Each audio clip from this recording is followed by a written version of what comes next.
Gapirib narsa men yuragim siqilib ketyapti. Voy mana asal qizimizga mana bizga keldi. Rahmat qizim.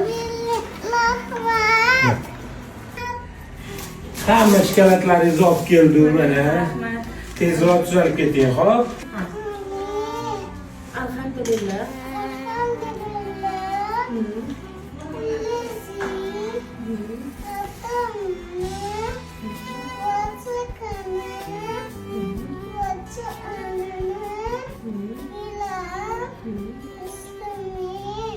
Hammani topgan pullarga Alloh baraka bersin. Alloh akbar.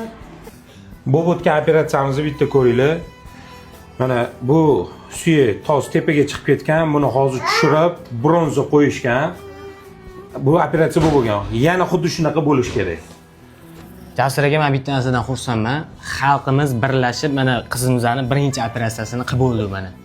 Hammaga salom qiling, men chiqib oldim deng. Aka-ukalar birlashdi. Birinchi operatsiyani mana o'tkazib oldi. Alloh rozi bo'lsin hammadan. Kim kelib ko'rmoqchi bo'lsa, onalarni nomerlarini qo'yamiz. Kelib ko'rgani 6 oygacha mana shu gipsda yotadi. Mehribon xalqim, iltimos sizlardan yordam qilinglar. Bitta o'zimiz eplolmayapmiz. Birlashsak, shu qizchani yurib ketishiga, qiynalmasligiga sababchi bo'lamiz. Savobga qo'l uringlar aka-ukalar. Karta raqam qo'yamiz, nomer telefon qo'yamiz. Kim ko'rgani kelmoqchi bo'lsa, kelinglar. O'yinchoqlarni, chizishlarni yaxshi ko'radilar. To'g'rimi? Ana, voy asal qizim.